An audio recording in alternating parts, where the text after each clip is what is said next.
Hello everyone, आप सबका स्वागत है आप सबके अपने YouTube channel dream success academy में।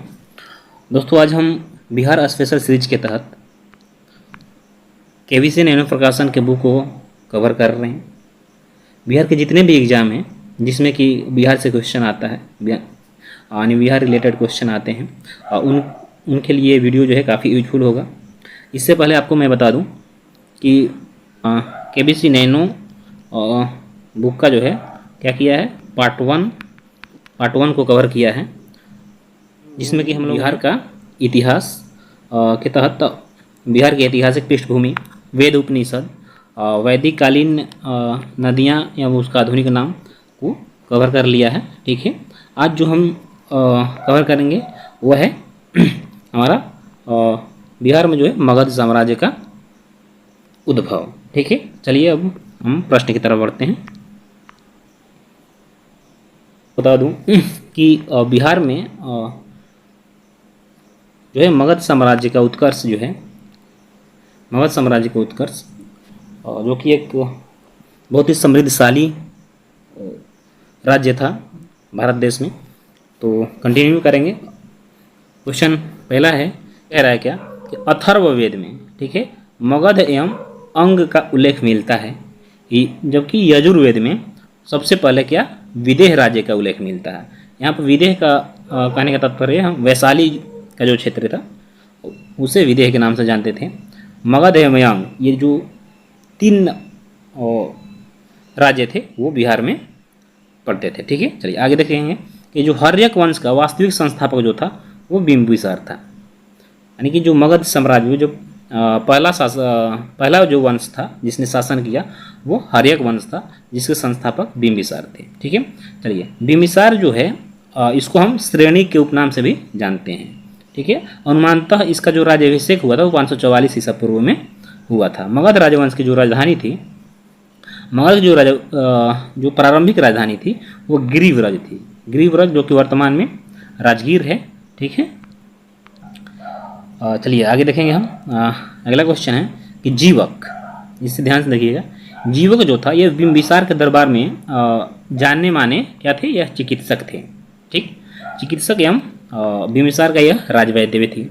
महात्मा बुद्ध जो थे, जब एक बार इनकी तबीयत खराब हुई यानी अस्वस्थ हुए तो बिंबिसार ने जीवक को उनकी सेवा के लिए भेजा था। ठीक, इसी तरह अवंती के शासक थे चंड प्रदोत्ति, यह एक बीमारी से जूझ रहे थे जो कि पीलिया रोग था। जब इन्हें पीलिया रोग हो गया था तो बिंबिसार ने इनकी सहायता के लिए इन्हें जो अपने राजवैद्य थे उनको कहाँ भेजा था, तो चंड प्रदोत्य के राजधानी थी उज्जैन ने भेजा था। ठीक है, चलिए दोस्तों आगे देखेंगे हम कि बिंबिसार के बाद जो मगध का अगला शासक बना वह अजातशत्रु था। अजातशत्रु कौन था, यह बिंबिसार का पुत्र था और ऐसा माना जाता है, बहुत सारे इतिहासकारों का मानना है कि जो अजातशत्रु था उसने अपने पिता बिंबिसार की हत्या कर राजगद्दी प्राप्त की थी।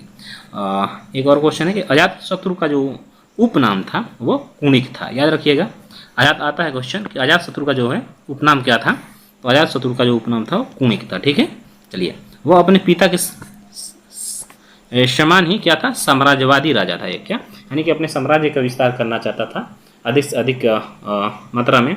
और जो बिंबिसार था इसने अपने साम्राज्य का विस्तार जो है वैवाहिक स्थापित कर अधिक किया था। ठीक है, चलिए आगे हम अगला क्वेश्चन देखेंगे कि अजातशत्रु जो था राजगीर से दूर गंगा और सोन नदी के संगम पर पाटलीग्राम का निर्माण करता है। पाटलीग्राम में एक दुर्ग का निर्माण किया जो बाद में मगध की जो है क्या बनी, नई राजधानी बनी। अजातशत्रु ने अपने पिता को कैद कर हत्या कर दी थी। ठीक है, देखिए जो मैंने पीछे बताया वहीं लिखा हुआ है। बौद्ध ग्रंथ महावंश के अनुसार बिंबिसार ने कितना 15 वर्ष की आयु में सिंहासन प्राप्त किया था और लगभग उसने कितने 50 वर्ष तक शासन किया, जिसका कार्यकाल जो था आप देखिएगा 544 से 492 ईसा पूर्व था। ठीक है, चलिए आगे देखेंगे कि बिंबिसार और अजातशत्रु क्या थे, ये दोनों जो थे महात्मा बुद्ध के समकालीन थे। ठीक, तो क्वेश्चन आपको एग्जामों में ऐसे बन के आएगा कि महात्मा बुद्ध के समकालीन कौन से राजा थे। तो आपको लगाना है बिंबिसार और अजातशत्रु ये दोनों जो थे बुद्ध के समकालीन थे। समकालीन का अर्थ होता है कि बुद्ध का जो समय था उस समय का ही ये राजा थे। ठीक है। अब देखिए जैन ग्रंथ जो है भगवती सूत्र के अनुसार, जैन ग्रंथ भगवती सूत्र जो एक जैन ग्रंथ है, अजातशत्रु ने अपने कूटनीतिज्ञ मंत्री वर्षाकर, जिसे कि हम वर्षाकर भी कहते हैं, की सहायता से क्या किया कि यह वजी संघ के सदस्यों में फूट डाल दिया और फिर उसकी शक्ति को कमजोर कर कर वैशाली को क्या किया कि मगध साम्राज्य में मिला लिया। ठीक है। चलिए अगला क्वेश्चन कि मगध और वैशाली में लगभग क्या 16 वर्षों तक युद्ध संघर्ष चलते रहा था। 16 वर्षों तक संघर्ष चलते रहा। इसके बाद जो है अजातशत्रु कूटनीति के माध्यम से जीत प्राप्त किया। अजातशत्रु का बेटा था कौन? उदयन। अजातशत्रु का बेटा उदयन था जिसने मगध की राजधानी क्या किया? राजगीर से पाटलिपुत्र स्थानांतरित किया। तो ये क्वेश्चन काफ़ी इंपॉर्टेंट होगा क्योंकि ये क्वेश्चन बहुत बार बीपीएससी के एग्जामों में आ चुका है कि पाटलिपुत्र मगध की राजधानी, ठीक है, हरेक वंश मगध की जो राजधानी है वो राजगीर से पाटलिपुत्र किसने स्थापित किया यानी स्थानांतरित किया? तो आंसर लगाइएगा उदयन। अंतिम शासक था कौन था आपको बताना है। ठीक है।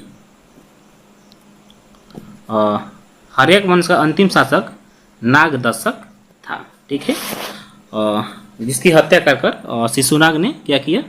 शिशुनाग वंश की स्थापना कर दी थी। अब देखिए यहाँ पर कुछ अन्य फैक्ट है कि मगध के पड़ोस में स्थित वजी जो संघ था इसमें कुल 8 कुलों का यह संघ था, यानी कि 8 कुलों को मिलाकर एक साम्राज्य स्थापित हुआ था जिसका नाम था वजी। इनमें विदेह, ज्ञात्रिक, लिच्छवी, कात्रिक एवं वजी महत्वपूर्ण थे। ठीक है। वजी संघ का लिच्छवी गणराज्य जो था यह इतिहास में प्रथम गणतंत्र राज्य था। ठीक है। तो क्वेश्चन आएगा कि इतिहास का प्रथम गणतंत्रात्मक राज्य जो था वह लिच्छवी था और यह कहाँ है? बिहार में था। ठीक है। चलिए अगला क्वेश्चन है कि हर्यक वंश के जो अंतिम शासक थे नागदशक थे, जिनको की पलच्युत करके या उनकी हत्या करके शिशुनाग ने क्या किया? शिशुनाग वंश की स्थापना की। इस वंश द्वारा मगध की राजधानी कहाँ कर दी गई? वैशाली स्थापित कर दी गई। यानी पटना से मगध की राजधानी को उठाकर वैशाली किसने स्थापित किया? तो शिशुनाग ने किया। ठीक है। चलिए शिशुनाग वंश था। ठीक है। इसके जो अंतिम शासक था वह नंदीवर्धन था। कौन था? नंदीवर्धन था, जिसकी हत्या कर कर महापगम नंद ने नंद वंश की स्थापना की थी। ठीक है। तो नंद वंश की स्थापना किसने किया? महापगम नंद ने किया। पुराणों में महापगम नंद को सर्वछत्रांतक एवं एकराट जैसे उपाधियों से विभूषित किया गया है, यानी कि एकराट की जो उपाधि धारण की उसने वह कौन शासक था? महापगम नंद था। नंद वंश का जो अंतिम शासक था वह धनानंद था। कौन था? घनानंद था, जिसका कार्यकाल 325 ईसा पूर्व था और इसी के समय में सिकंदर जो था भारत पर आक्रमण किया था 326 ईसा पूर्व में। ठीक है। 326 ईसा पूर्व में सिकंदर ने आक्रमण किया। उस समय भारत का जो शासक था वो नंद वंश का साम्राज्य था और उस समय जो शासक था वह घनानंद था। ठीक है। मौर्य काल को, ठीक है, मौर्य काल का इतिहास, ठीक है, जो कि 322 से 185 ईसा पूर्व तक शासन रहता है बिहार में।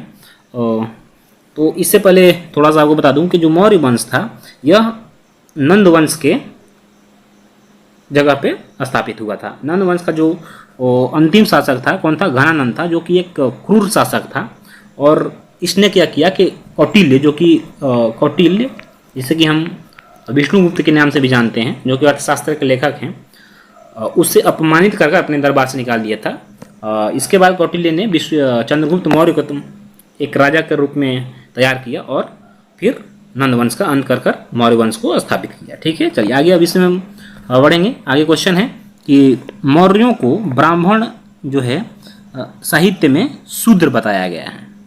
जो ब्राह्मण साहित्य है अपने देश की उसमें मौर्यों को शूद्र बताया गया है तथा बौद्ध एवं जैन ग्रंथ इन्हें क्षत्रिय बतलाता है। यानी हम बौद्ध ग्रंथ और जैन ग्रंथ की बात करें तो उसमें क्षत्रिय का उल्लेख किया गया है कि मौर्य जो थे वो क्षत्रिय थे, जबकि ब्राह्मण साहित्य में शूद्र बताया गया है। चलिए आगे देखेंगे कि विशाखदत्त के मुद्रा राक्षस में मौर्यों को क्या कहा गया? वृषल कहा गया है। 105 ईसा पूर्व में चंद्रगुप्त मौर्य ने यूनानी शासक कौन था उस समय? सेल्यूकस। और आपको बता दूं कि जो सेल्यूकस था यह सिकंदर का सेनापति था। सेल्यूकस को पराजित किया और चंद्रगुप्त मौर्य की वीरता को देखते हुए सेल्यूकस ने क्या किया, अपनी बेटी हेलेना का विवाह किससे कर दिया? चंद्रगुप्त मौर्य से कर दिया। चंद्रगुप्त मौर्य के दरबार में मेगास्थनीज जो कि सेल्यूकस का क्या था? राजदूत था, आया था। यानी कि चंद्रगुप्त मौर्य के दरबार में आने वाला जो यूनानी राजदूत था वो मेगास्थनीज था, जो कि सेल्यूकस निकेटर का था। मेगास्थनीज द्वारा लिखित पुस्तक इंडिका है। इसने इंडिका ग्रंथ में मौर्य के जो है शासन व्यवस्था को बताया गया है। यानी मौर्य की जो शासन व्यवस्था थी उसको चंद्रगुप्त मौर्य के जो शासन में जो मौर्यों की शासन व्यवस्था थी उसको मेगास्थनीज ने अपनी पुस्तक इंडिका में बताया है। ठीक है, ये मौर्य राजवंश था, वह टोटल 5 प्रांतों में विभक्त था। ठीक है, जिसको हम देखेंगे कि जो प्राच्य था, इसका प्राचीन नाम था प्राच्य, अभी वर्तमान में पटना है के क्षेत्र को कहते हैं, जिसकी राजधानी पाटलिपुत्र थी और वर्तमान स्थिति जो बिहार है। उत्तरापथ का जो राजधानी था वह तक्षशिला था और वर्तमान समय जो यह पाकिस्तान में है। दक्षिणापथ जिसकी राजधानी सुवर्णागिरी थी और जो वर्तमान में इसका स्थिति है वह दक्षिण भारत के आंध्र प्रदेश क्षेत्र है। और अंतर्राष्ट्र जिसकी राजधानी की उज्जैनी थी, यानी उज्जैन था, और वर्तमान जो परिदृश्य में देखें हम तो यह मध्य प्रदेश का क्षेत्र हो जाता था। कलिंग जिसकी राजधानी तोसली थी और यह उड़ीसा के वर्तमान जो अभी क्षेत्र है ये उड़ीसा राज्य है। ठीक है, तो आप क्या करिएगा, प्रांत और प्रांतों की राजधानियों को याद कर लीजिएगा। ये क्वेश्चन यहाँ से आता है। और मस्ट जो है आपको बता दें, मस्ट जो क्वेश्चन आता है, कलिंग की राजधानी कहाँ थी? तो तोसली। अवंती की राजधानी कहाँ थी? तो उज्जैनी। ठीक है, चलिए आगे हम बढ़ेंगे। चलिए आगे देखते हैं क्या है। आगे है कि अपने जीवन के अंतिम चरण में चंद्रगुप्त मौर्य ने क्या किया? जैन धर्म को अपना लिया। और जो जैन गुरु थे वो भद्रबाहु थे। ठीक है, भद्रबाहु से इन्होंने क्या किया? जैन धर्म की दीक्षा ली। इसके बाद श्रवण बेलगोला जो कि कर्नाटक में स्थित है, वहाँ पे जाकर चंद्रगिरी पहाड़ी पर अपने शरीर का त्याग कर दिया गया। चंद्रगुप्त मौर्य ने जो अपने शरीर का जो त्याग किया था वो संलेखना विधि से किया था। क्या है? याद रखिएगा, संलेखना। संलेखना विधि। ठीक है, संलेखना विधि जो है वो जैन धर्म में एक जैन धर्म का एक पद्धति है जिसके तहत व्यक्ति जो है उपवास रहकर अपने शरीर का त्याग करता है। ठीक है, चलिए आगे हम देखेंगे कि जो बिंदुसार के दरबार में यूनानी शासक एंटियोकस ने डाइमेकस को राजदूत नियुक्त किया। ठीक है, तो अब बता दें कि जो चंद्रगुप्त मौर्य थे उनका लड़का था कौन? बिंदुसार।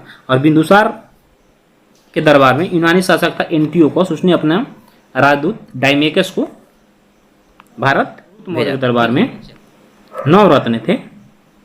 कौन कौन से थे? कालिदास, धन्वंतरी, छप्पणक, अमर सिंह, शंकु, बेताल भट्ट, घटक, वराह मिहिर तथा वरुचि। ये जो 9 थे, ये 9 जो थे चंद्रगुप्त मौर्य के दरबार में नवरत्न के नाम से जाने जाते थे। ठीक है, आगे देखेंगे हम कि बिंदुसार जो था यह आजीवक संप्रदाय का अनुयायी था। इससे पहले मौर्य जो चंद्रगुप्त मौर्य थे वह जैन धर्म का अनुयायी थे, जबकि उनका जो पुत्र था बिंदुसार वह आजीवक संप्रदाय को मानता था। ठीक है, अभिलेखों में अशोक को हम देवनाम प्रिय और देवनाम प्रियदर्शी के नाम से जानते हैं। अशोक जो था वह बिंदुसार का लड़का था। ठीक है, सर्वप्रथम जो है मास्की अभिलेख से, जो कि मध्य प्रदेश में, अशोक का नाम अशोक मिलता है। बाकी जितने भी अशोक के अभिलेख है उसमें हम देवनाम प्रिय या प्रियदर्शनी के नाम से अशोक को संबोधित किया गया है, किंतु जो मास्की का अभिलेख है उसमें अशोक का नाम अशोक मिलता है।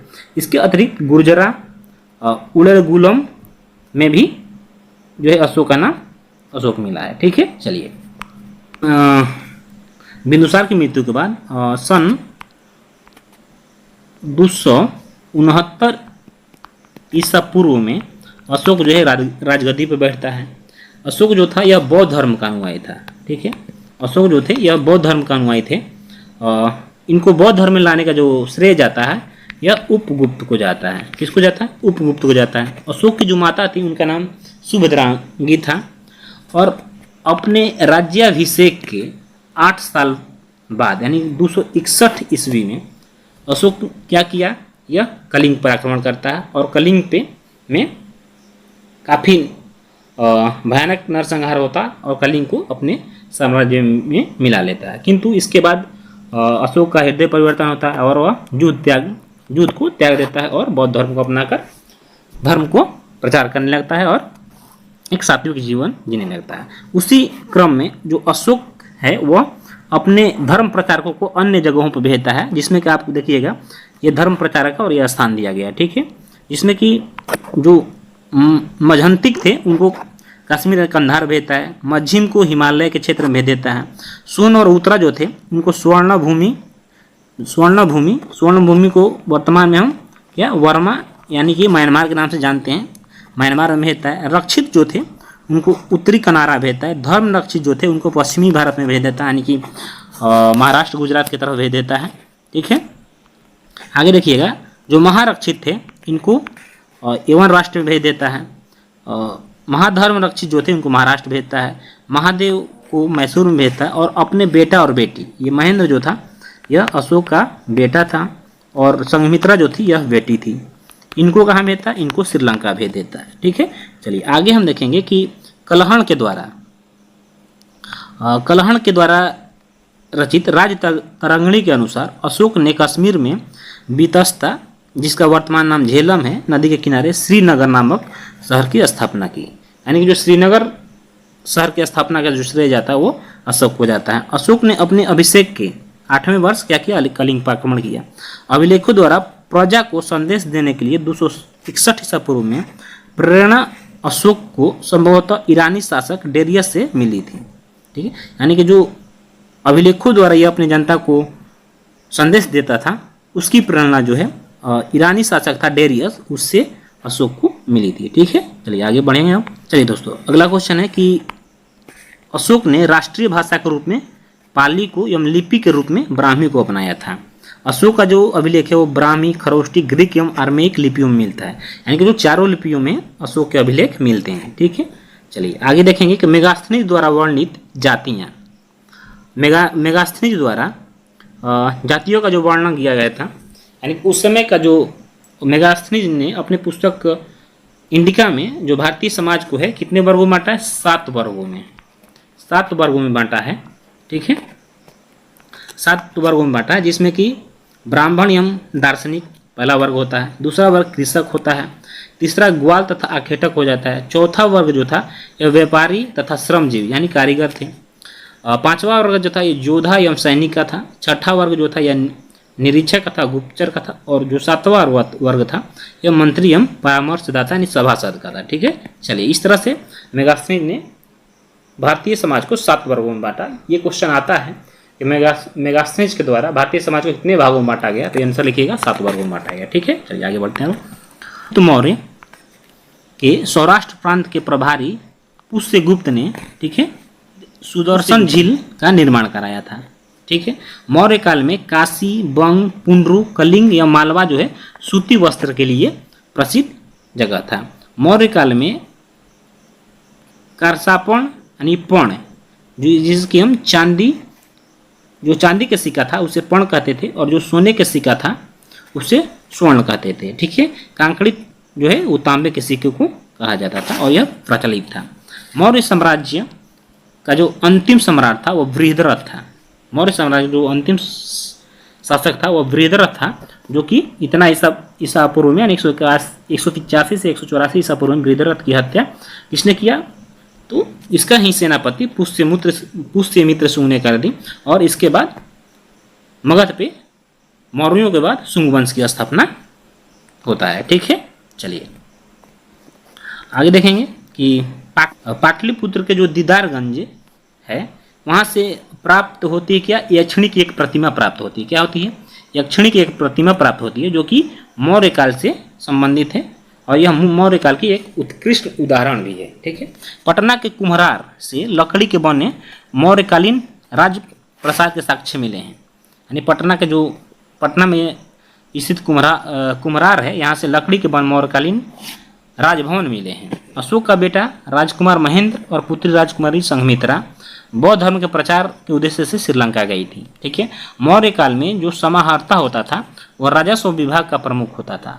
समाहर्ता जो होता था, जो आय को कलेक्ट करता था, यानी आय इनकम टैक्स को कलेक्ट करता था, वो उसे हम समाहर्ता कहते थे। ठीक है। चलिए, अशोक के समय जनपदीय जो न्यायालय था उसके न्यायाधीश को हम रज्जु कहते थे। ठीक है। जो न्यायालय का न्यायाधीश होता था उस समय उसको रज्जु कहा जाता था। ठीक है। आपको मगध साम्राज्य से संबंधित राजवंशों को देखा। ठीक है। और आगे हम जो वीडियो लेकर आएंगे उसमें बौद्ध धर्म और जैन धर्म की चर्चा करेंगे। आपको बता दूं कि आप बिहार के इतिहास के साथ साथ, ठीक है, बिहार के इतिहास के साथ ही साथ भारत के इतिहास को भी कवर कर रहे हैं, क्योंकि आपको जब आप भारत के इतिहास पढ़िए उसमें भी आपको मगध साम्राज्य को पढ़ना है और विस्तृत ढंग से पढ़ना है। ठीक है। तो इस तरह से आपको बता देंगे, एक के साथ साथ आपको आपकी भारत और बिहार दोनों के लिए जो जीके जीएस है वो तैयार हो रहा है। और चलिए, आज का वीडियो हम यहीं समाप्त करेंगे और आशा करता हूँ आप सबको वीडियो पसंद आया होगा। यदि पसंद आई हो तो लाइक करें, मेरे चैनल पर पहली बार विजिट किए हों तो सब्सक्राइब करें और इस तरह की वीडियो और भी देखने के लिए और लगातार मेरे चैनल को कंटिन्यू वॉच करते रहिए। तो फिर मिलेंगे किसी नेक्स्ट वीडियो में नेक्स्ट टॉपिक के साथ। और इसका पार्ट 3 भी हम लाएंगे और इस बुक को आपको बता देंगे, इस बुक को धीरे धीरे कर हम कवर करा देंगे ताकि आपकी तैयारी जो है अच्छी हो जाए।